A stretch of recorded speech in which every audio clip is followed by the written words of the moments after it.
Programmet er præsenteret i samarbejde med Bådmagasinet og Wiley X. Må vi lægge os uden på jer? Tak. Der er go til, vi må lægge os uden på. I dette afsnit kommer der lidt sved i håndfladen. Vi skal nemlig lægge til uden på andre både. Og det er jo manøvren, hvor det gælder om at have en rigtig god forsikring. Ja, og så tillid fra de andre sejlere i havnen. Lige præcis, og derfor er jeg glad for, at det er mig, der har roret.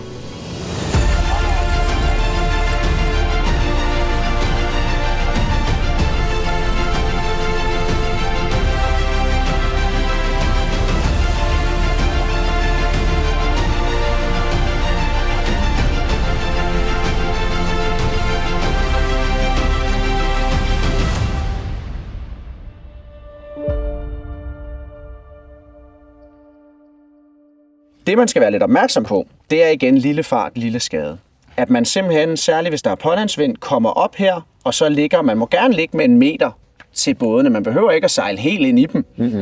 Man har sine fendere ude, så vi er sikre på, at hvis bådene rører hinanden, så er der noget blødt imellem. Og så kan man få kastet fortøjningerne over her. Og så kan vi i ro og mag komme ind og ligge langs på den her måde.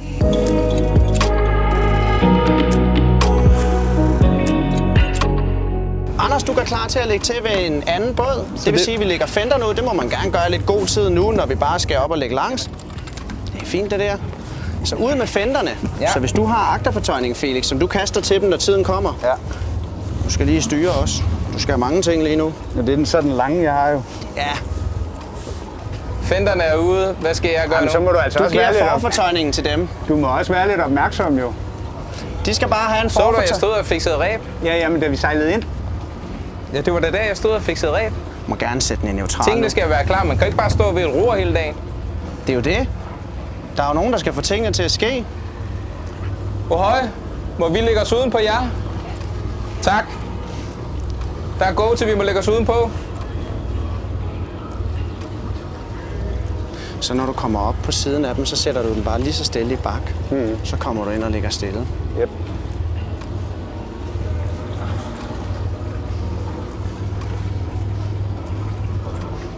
Du må gerne begynde at bakke lige så stille nu. Og dreje lidt væk fra dem.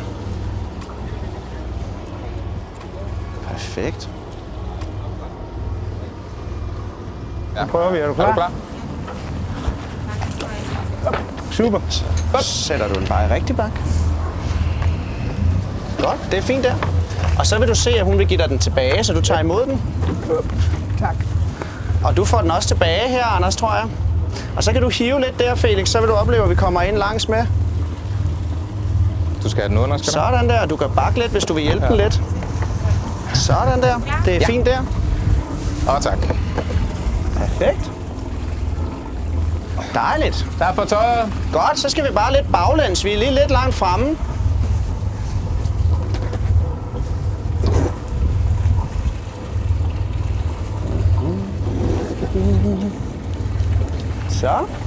Så Felix han hiver lidt, og jeg trækker lidt her. Og får lige skubbet det her ned. Sådan. Vi er der, vi går bare fast. Ja, tak.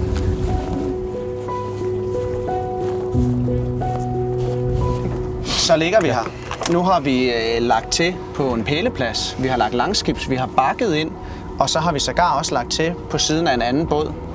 Det er mange af de forskellige måder, man kan komme til at lægge på til i de forskellige danske havne. Hvis vi skal tage noget med os fra i dag, så synes jeg, at det der med lav fart, lav skade, det er vigtigt. Ellers, hvis vi skal sige noget, så synes jeg, at det er sindssygt fedt at opleve, at vi er stille og rolige, selv når det ikke går som planlagt. Fordi det er ligesom kernen i det. Det skal jo være rart.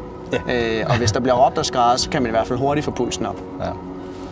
Og din marina står stadigvæk, Thomas. Ja, det er imponerende. Nu har I jo fået os til at ligge ude på nogle andre menneskers båd, og det tror jeg faktisk ikke rigtigt, der er nogen af os, der har styr på, hvad reglerne er med det. Må man bruge deres toilet, eller hvad? Ja, det gør man bare. Man løber bare ned, og man tager også deres kaffe. Ej, man er selvfølgelig meget tættere, end man er, hvis man eksempelvis har et sommerhus.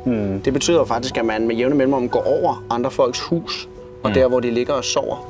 Og det betyder selvfølgelig også, at man skal gøre det med respekt. Og det er nok egentlig det vigtigste. Tal med dem, der ligger ved siden af. Nogle gange oplever man, at nogen gerne vil have, at man tager skoene af, fordi de har et rigtig flot dæk, og de vil ikke have småsten på. Ja. Men hvis det er et behov, de har, så efterlever vi selvfølgelig det. Der er også nogen, der er ligeglade. Så det der med at respektere hinanden, man kan også gøre det. Nu ligger vi med cockpit mod cockpit. Det vil sige, at hvis vi sidder her og hygger os, så sidder vi lige oven i vores naboer. Ja. Der kan man også med fordel gøre det, man vender båden om. Så man har lidt privatliv. Så man har lidt privatliv der. Og ellers så er det altså rigtig god stil altid, hvis man skal i land, og gå foran masten. Ja. Så vi ikke bevæger os ned i cockpittet, fordi det er noget, vi forsøger at holde lidt privat, når vi er lige, dog en lille smule privat. Det er som at gå igennem folks terrasse. Det er meget som at gå lige igennem terrassen. Men er der skrevne regler for at lægge op ad hinanden, eller er det alt sammen uskrevne regler? Der er skrevne regler om, at man skal tåle, at der kommer både og ligger udenpå. Okay. Man må ikke sige nej. Man må ikke sige nej. Nå. Okay. Det er den skrevne regel. Det står alt andet med pli og sådan noget, det er de uskrevne regler. Ja. Så er der altså alle mulige tricks til, hvordan du kan få folk til at lade være med at ligge uden på din båd. Men det kan vi tage et andet program. Det er nok et helt program i sig selv, kunne jeg forestille mig. Det ser du vel som havnefod? Ja, det gør jeg, og det påtaler havnefoden gerne. Okay. Og det vil også være god stil for os nu faktisk at lægge en fender udenpå, for at signalere, ligesom vores naboer her havde gjort, at hvis I kommer, så er I velkommen. Ja, så kommer I så bare til at spærre havnen. Men det er en lidt fyldt kanal, ikke? Men ja, vi forstår princippet. Det er godt. En bredere havn. Jeg synes, i forhold til, da vi startede i dag, og hvad man ligesom tænkte, altså, den er der helt klart ikke endnu, men vi har også lagt til 2-3 gange hver, ikke? Men allerede nu, synes jeg, der er meget mere ro i at skulle gøre det. Altså, nu sejler vi jo her, når kameraet slukker, skal vi videre. Altså, meget mere ro, synes jeg. Jamen, det er det. Jeg synes også, jeg har fundet det, jeg skal bruge for nu at være i stand til selv at øve mig. Egentlig, ikke? Altså, jeg ved godt, hvad jeg skal gøre nu. Du har jo været holdt lidt tilbage i din egen båd. Der er faktisk hver gang, hvor du er blevet i havnen, fordi du ikke helt lige har vil. Ja, men jeg er meget glad for den bog, så jeg vil gerne lige ud og øve mig i noget, der er sådan, ikke er mit, inden jeg skal til at rulle min egen. Så det var bedre lige med sådan her. Det giver god mening.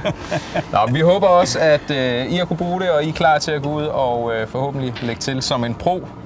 Det her det er i hvert fald de første skridt på vej derhen. God fornøjelse.